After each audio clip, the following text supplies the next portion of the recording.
paix et grâce de la part de Dieu le Père et de la part de Jésus-Christ, notre Seigneur et notre Sauveur. Que cette paix et cette grâce soient sur nous en ce matin, en ce jour béni. Alléluia. Je voudrais donc commencer notre réflexion ce matin en partageant avec vous mon expérience de sportif. Certains d'entre vous le savent, j'ai pratiqué le judo pendant de nombreuses années. J'ai pratiqué la compétition et j'ai eu quelques échecs, mais aussi quelques réussites. Alors ce matin, je vais surtout parler des réussites. J'ai gagné 2 fois les championnats de Martinique de judo. Amen. Alléluia. Une fois, j'ai gagné les championnats anti-Guyane de judo. Et j'ai participé au championnat de France. J'ai gagné encore quelques tournois ici et là. Et alors, avec le sport, avec les réussites, mais aussi avec les échecs, j'ai beaucoup appris sur les valeurs à développer si on veut obtenir la victoire. Dans le sport, la victoire a un prix. Est-ce que vous connaissez le prix de la victoire dans le sport? Hein? Les entraînements, les sacrifices, très bien. La victoire coûte, cela coûte de la sueur. Ça coûte du renoncement et parfois même des larmes. Il arrive parfois qu'on pleure pendant les entraînements. Quand on gagne un tournoi, quand on se retrouve sur le podium en train de recevoir sa récompense, sa médaille, alors on mesure le parcours qui a été nécessaire pour parvenir à se hisser sur la plus haute marche du podium. Des entraînements et encore des entraînements. Et puis quand on a fini les entraînements, des entraînements encore. Alors je parle de mon expérience pour dire que oui, le sport, c'est un moyen formidable pour apprendre les valeurs de la vie. Parce que ce qui est valable dans le sport est aussi valable dans la vie quotidienne, dans la vie des étudiants, dans la vie professionnelle, dans la vie familiale, et nous le verrons ce matin, dans la vie spirituelle également. Les valeurs du sport ont un message à transmettre pour la vie spirituelle. Il n'est donc pas surprenant que les auteurs du Nouveau Testament, et Paul en tête, sans hésiter, ils ont utilisé des images sportives pour enseigner les valeurs à développer dans notre vie spirituelle. Pourquoi parle-t-on de la course chrétienne? D'où vient cette image? Du sport, oui, c'est une image tirée directement du sport, du marathon notamment, pour dire que la course chrétienne, ce n'est pas un sprint, ce n'est pas un 100 mètres, mais c'est plutôt une course de longue haleine, une course qui ressemble à notre expérience sur notre route pour aller au ciel. Donc déjà au 1er siècle, le sport avait une place importante dans la société, notamment dans la société gréco-romaine. Par exemple, à Corinthe, au 1er siècle, il y avait tous les 2 ans des jeux comme un peu des Jeux olympiques, qui d'ailleurs existaient déjà à l'époque. Les Jeux de Corinthe mobilisaient toute la ville pendant plusieurs jours. Et ces Jeux avaient lieu tous les 2 ans. Paul, qui a séjourné à Corinthe, forcément, à un moment, à un autre, il s'est retrouvé dans ce contexte-là. Il a baigné dans cette culture-là. Les premiers chrétiens vivaient eux aussi dans ce contexte et dans cette culture où le sport avait une place importante. C'est donc naturellement que l'apôtre va utiliser le sport comme une grande parabole de la vie chrétienne. Ces images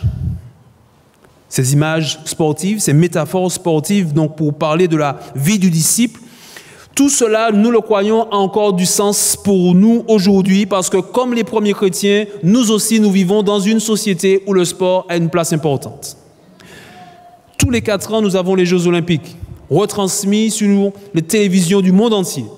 L'année dernière, il y avait les Jeux olympiques à Rio, certainement que vous avez pu voir quelques compétitions. Et en 2020, les prochains Jeux auront lieu à Tokyo. Et puis en 2024, ce sera en France, à Paris. En tout cas, s'ils réussissent à faire valider leur candidature. En 2018, en Russie, il y aura une compétition qui va mobiliser tous les passionnés de football. la Coupe du Monde. Et puis, tous seront devant leurs petits écrans pour voir la France, le Brésil, etc. En ce moment, quelle est la compétition qui retient l'attention? Le Tour cycliste de la France, le Tour de France, effectivement. Et vous savez qu'aujourd'hui même commence le Tour cycliste de Martinique. C'est ce soir? Depuis hier soir, oui. Alors peut-être qu'il y a une étape qui va passer à Épinay. Peut-être. Et puis après le Tour cycliste, on va enchaîner avec le Tour d'Aïol. Au mois d'août, il est prévu le championnat du monde d'athlétisme. Tout le monde est servi. Le sport a une place importante donc, dans nos sociétés encore aujourd'hui. Et si Paul a pris le temps d'utiliser ce sport pour transmettre un message sur les valeurs chrétiennes, alors nous pouvons prendre le temps ce matin de nous arrêter pour regarder quelques-unes de ces métaphores sportives, quelques-unes de ces métaphores pour que nous puissions être enrichis pour notre marche avec le Seigneur. La première que nous pourrons considérer se trouve dans l'épître de Paul aux Corinthiens, chapitre 9. 1 Corinthiens, chapitre 9. Ce sera le premier texte que nous allons considérer ce matin. Mais avant de lire le texte, je voudrais prendre le temps de redire ce que nous avons dit ce matin. Les métaphores sportives que Paul utilise ne sont pas là pour décrire le moyen du salut. Le moyen du salut, nous l'avons dit ce matin, c'est la grâce de Dieu. C'est la grâce que nous saisissons au moyen de la foi en Jésus-Christ, point final. Les métaphores que nous allons utiliser, que nous allons regarder, ne sont pas là pour décrire comment être sauvé. Mais Paul parle de sa vie, il parle de son expérience d'homme racheté, sauvé par la grâce de Jésus-Christ, et il parle de la vie maintenant qu'il a avec ce Seigneur. Il parle de cette vie qu'il a expérimentée une fois qu'il a reçu le cadeau de la vie éternelle. Ainsi, il ne s'agit donc pas de faire pour être sauvé, mais bien de vivre une expérience et de faire, oui, quelque chose, mais parce qu'on a reçu le salut. Ce qui est nettement et clairement différent. On ne fait pas pour être sauvé, c'est un cadeau de Dieu, mais quand nous avons reçu le cadeau, alors oui, une expérience est à vivre, un chemin s'ouvre devant nous, et c'est dans ce contexte-là que Paul écrit aux Corinthiens, au chapitre 9, et au verset 24, je lis ce qu'il dit. Alors je lis dans la version Parole de vie, qui est un peu différente de celle que vous avez ce matin. Il dit ceci: au stade, tous les coureurs font la course, mais un seul gagne le prix. Vous ne le savez donc pas? Alors voici, courez pour gagner le prix. Tous les sportifs s'entraînent en se privant de beaucoup de choses. Eux, ils le font pour gagner une récompense qui ne dure pas. Nous, c'est pour une récompense qui dure. C'est pourquoi moi, je cours, mais pas au hasard. Je suis comme un boxeur, mais je ne donne pas des coups dans le vide. Je traite mon corps durement, j'en suis totalement maître. Sinon, moi qui ai annoncé le message aux autres, je risque ensuite d'être éliminé. Alors voici cette première image sportive que nous allons considérer. Paul dit beaucoup de choses. Nous voulons relever un point important dans ce texte de 1 Corinthiens chapitre 9. Le sportif de haut niveau et le sport de haut niveau d'une manière générale réclame pour l'athlète un engagement total et une discipline à toute épreuve s'il veut obtenir le premier prix. L'engagement et la discipline sont donc les valeurs que l'apôtre Paul veut mettre ici en lumière dans l'expérience chrétienne. Il dit « courez ». Mais voici, il ne s'agit pas de courir n'importe comment. Ce n'est pas une balade. Ce n'est pas la course du dimanche matin. Il dit « courez », mais de manière à remporter le prix. Courez pour gagner. Ne courez pas pour perdre. Courez pour gagner. Il n'est pas seulement question de participer à une course. Il s'agit de s'engager à fond. Il s'agit de se donner à fond, de prendre la course au sérieux, de s'investir, de mobiliser toutes nos facultés, toutes nos ressources pour parvenir au but que l'on s'est fixé. Si on est en dessous de cette exigence, inévitablement, au bout d'un moment, on va s'arrêter. On va se reposer et puis finalement, on va abandonner. La cause chrétienne, donc, réclame un engagement sérieux. Pour l'athlète, il est nécessaire de se donner à fond sans se relâcher. Et voici, pour le chrétien, il en est de même. Quand il a été saisi par Jésus-Christ et quand Christ l'a placé sur la route du ciel, il doit s'engager à fond. Engagement. Oui, l'engagement, c'est se donner corps et âme pour la cause de Dieu. Jésus l'a dit, nous ne pouvons pas servir deux maîtres. Jésus réclame la première place dans nos vies. Il réclame de nous un engagement sérieux. C'est à ce prix-là que nous n'allons pas décrocher de notre cause chrétienne. Et puis il y a aussi la discipline. Il dit, je traite durement mon corps. La discipline, c'est quand le croyant va collaborer avec Dieu, c'est quand il va se laisser éduquer par le Seigneur. Alors il sera en lutte. Lutte contre lui-même des fois, contre ses mauvais désirs. Et vous savez que nos mauvais désirs ont tendance à vouloir nous dominer, nous maintenir dans l'esclavage du péché, mais par la grâce de Dieu, nous pouvons être vainqueurs. Les chrétiens ont besoin de se discipliner. Et vous savez que la nature humaine a très souvent horreur de la discipline. L'enfant, dès qu'il sort du ventre de sa mère, il montre déjà qu'il n'est pas prêt à se laisser discipliner. Et voici maintenant, nous sommes appelés à collaborer avec Dieu pour que nous puissions nous discipliner. Et oui, si le sportif compte sur lui-même, nous pouvons compter sur le Seigneur. La vie chrétienne réclame engagement, comme l'athlète professionnel. Elle réclame la même discipline que le sportif de haut niveau. Mais oui, nous le disons, si le sportif ne compte que sur lui-même, nous pouvons compter sur le Dieu Tout-Puissant qui nous a déjà préparé de bonnes œuvres afin que nous les pratiquions et tout cela pour sa gloire. Oui, le Seigneur nous a préparé de bonnes œuvres. Mais si nous ne nous engageons pas, si nous ne nous disciplinons pas, nous ne pourrons pas les mettre en pratique. Ce matin, nous voulons encourager chacun à courir dans cette carrière que le Seigneur a ouverte pour nous. Mais nous disons ceci, courez dans le chemin du Christ, mais courez de manière à remporter le prix. Courez dans la carrière du Christ, mais courez pour gagner, et pour gagner en Jésus-Christ. Pour cette course, mes amis, nous avons besoin de discipline et nous avons besoin d'engagement. Le deuxième exemple, un autre exemple des métaphores sportives que Paul utilise.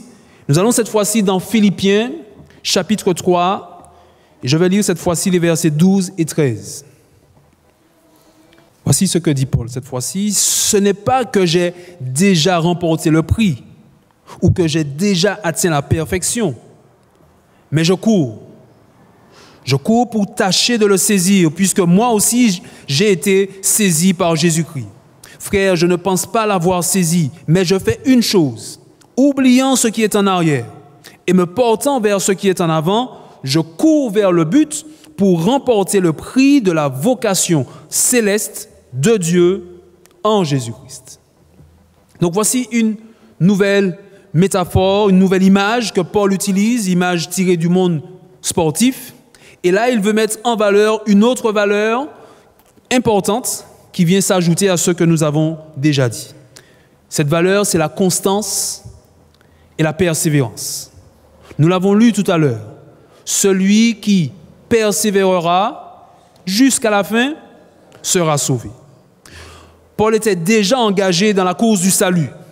Il avait été saisi par le Christ, effectivement, mais il n'avait pas encore remporté le prix. Il est dans la course, mais dans cette course, il y a des difficultés, il y a des défis. Mais voici, lui, il n'abandonne pas, mais bien au contraire, il va persévérer. La persévérance de l'apôtre dans le but qu'il s'est fixé, c'est comme la volonté du coureur, celui qui court pour gagner. S'il veut réussir, il est indispensable Pour le coureur, oui, de courir de façon constante, de courir sans relâche, de courir avec persévérance. Et dans l'esprit de Paul, il est hors de question de se relâcher dans la course dans laquelle il se trouve. Hors de question de baisser les bras, même s'il y a des difficultés. Et nous savons qu'il a rencontré bon nombre de difficultés. Plusieurs de ces difficultés auraient pu le pousser à baisser les bras, à abandonner. Il les raconte, ces difficultés, dans l'Épître aux Corinthiens, où il dit que plusieurs fois, il a été battu de verge, laissé pour mort, jeté en prison. Il aurait pu abandonner. Mais voici pour lui, hors de question de mollir, il s'agit au contraire d'insister. Il s'agit de persévérer, d'avancer avec constance, sans se contenter du parcours déjà parcouru, oubliant ce qui est en arrière, dit-il, et me portant vers ce qui est en avant, je cours vers le but. Coûte que coûte, il veut persévérer et il veut avancer. Autrement dit, aussi longtemps qu'on n'a pas atteint le but, chers amis, aussi longtemps que l'arrivée est devant nous et non pas derrière nous, il ne faut pas s'arrêter. Aussi longtemps que nous n'avons pas atteint le but, il ne faut pas prendre le risque de s'arrêter. Celui qui prend le risque de s'arrêter prend aussi le risque de tout perdre. Le but nous pousse à continuer.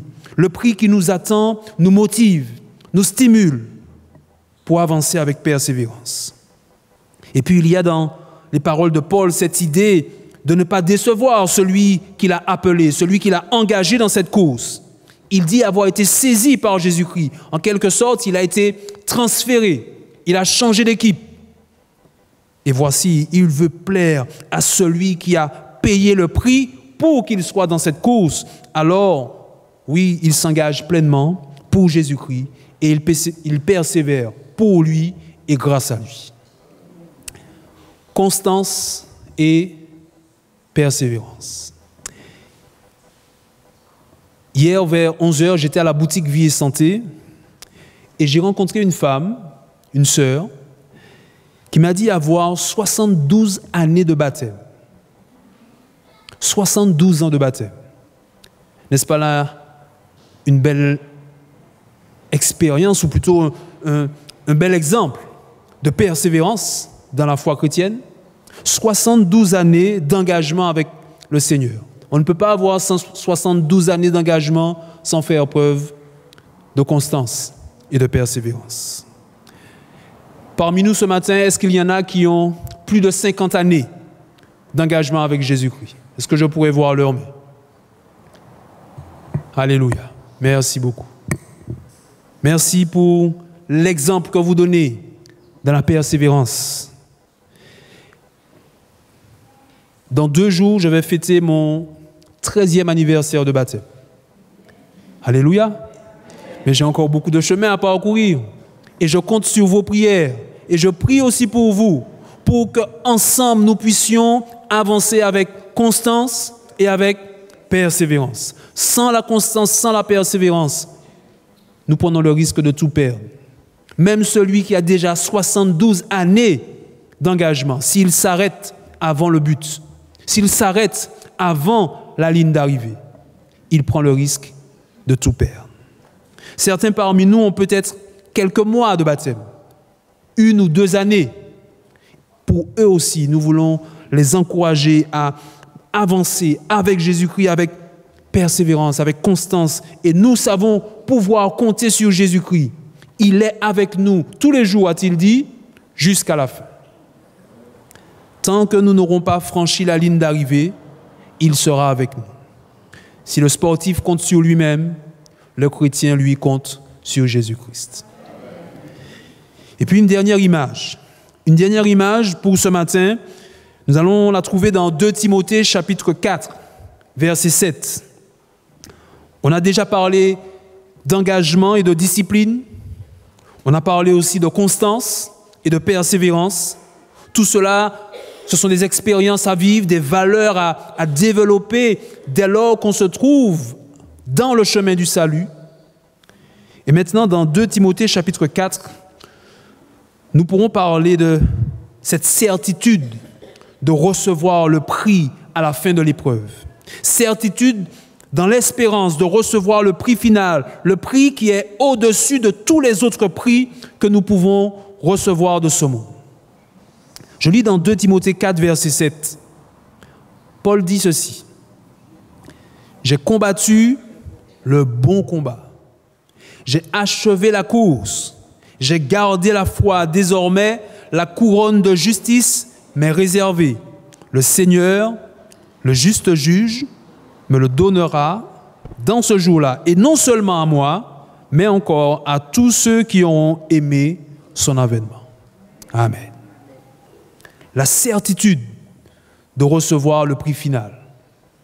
Quand Paul écrit ces mots, il arrive à la fin de sa vie. L'épître de Timothée, la deuxième, est certainement l'une des dernières lettres que Paul va écrire. Il arrive à la fin de sa vie, il fait son bilan, comme un athlète fait le bilan à la fin de sa compétition. Et pour Paul, ici, le bilan est positif. Il constate avec joie qu'il a travaillé dans le bon sens. Il constate que ses énergies, son engagement n'ont pas été employés en vain. Il s'est focalisé sur l'objectif qu'il avait. Il a mené sa course jusqu'au bout sans se laisser distraire. Voici, il le dit, il a combattu le bon combat.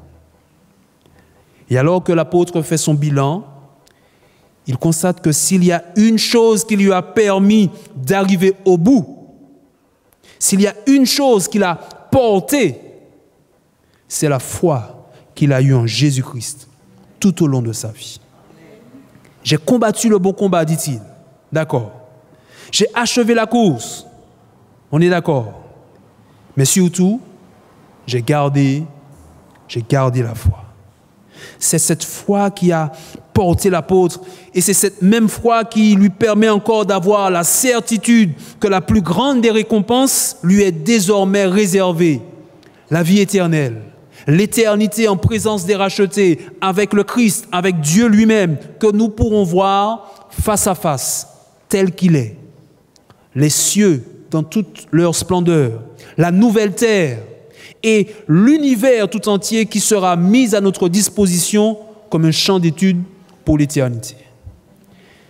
Dites-moi, mes amis, qu'est-ce qui a plus de valeur que cela? Un titre de champion de Martinique? Qu'est-ce que c'est? Un titre de champion olympique ou de champion du monde?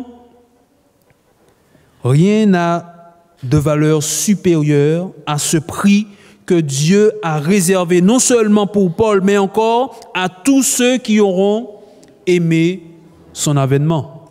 Et en tant qu'adventistes du 7e jour, oui, nous sommes de ceux-là qui attendons le retour du Christ, qui attendons l'avènement du Seigneur, qui prions pour cela et qui œuvrons avec lui pour que le monde soit prêt, pour que le monde se tienne prêt pour le retour du Seigneur Jésus.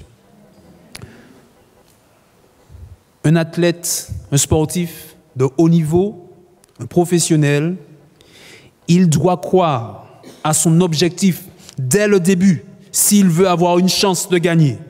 Il est indispensable pour lui d'avoir la certitude qu'il a ne serait-ce qu'une petite chance de remporter le prix. Celui qui ne désire pas remporter l'épreuve, celui qui ne rêve pas de surmonter le défi, celui qui ne croit pas en ses possibilités de gagner, généralement, il n'ose même pas prendre le départ. Ce n'est pas la peine de se présenter au départ si on pense n'avoir aucune chance de gagner. C'est la foi en sa victoire qui porte l'athlète et nous encore ce matin, nous croyons que c'est la foi qui nous pousse à nous engager dans cette course du salut.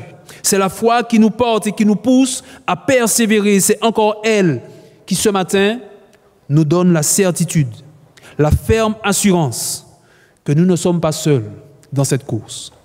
Dieu lui-même se tient à nos côtés. C'est lui qui ouvre les portes pour que nous puissions avancer. Il enferme d'autres pour que l'ennemi ne puisse pas nous terrasser. Il est notre bouclier. Ses anges campent autour de nous et quand Dieu est avec nous, personne ne peut être contre nous. Jésus dira, rien ne pourra vous nuire. C'est donc avec cette ferme assurance, cette certitude que Dieu est fidèle à ses promesses et qu'il donnera au vainqueur la couronne de vie. À celui qui vaincra, dira le Seigneur Jésus, je donnerai une place dans mon royaume, une place supérieure à celle des fils et des filles. Oui, Seigneur, chers amis, les métaphores sportives que l'apôtre Paul nous présente dans la Bible, elles parlaient déjà aux premiers chrétiens, aux chrétiens du 1er siècle, et nous croyons qu'elles nous parlent encore aujourd'hui. Nous vivons dans le même contexte qu'eux, un contexte où le sport a une place importante de la société. Et elles nous parlent pour nous dire que la vie chrétienne réclame de nous de l'engagement. La vie chrétienne réclame de nous de la persévérance. Elle réclame surtout cette assurance de la victoire. Cette assurance qu'avec Dieu, tout est possible. Cette assurance que Dieu nous a réservé une place au ciel et sur la nouvelle terre.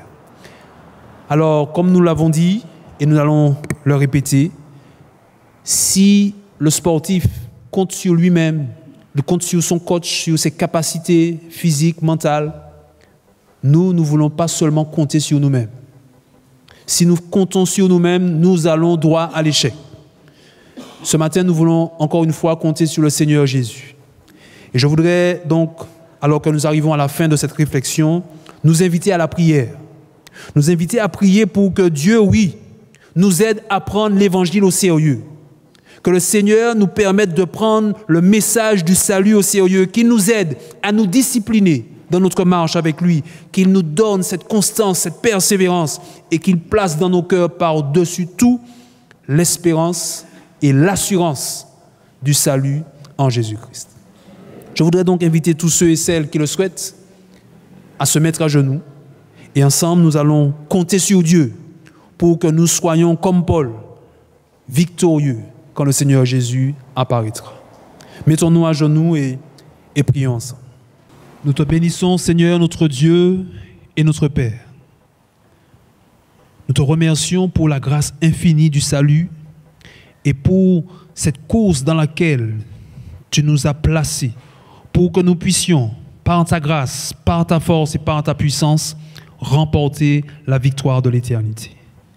Nous reconnaissons maintenant que nous avons besoin de toi. Nous avons besoin de compter sur toi.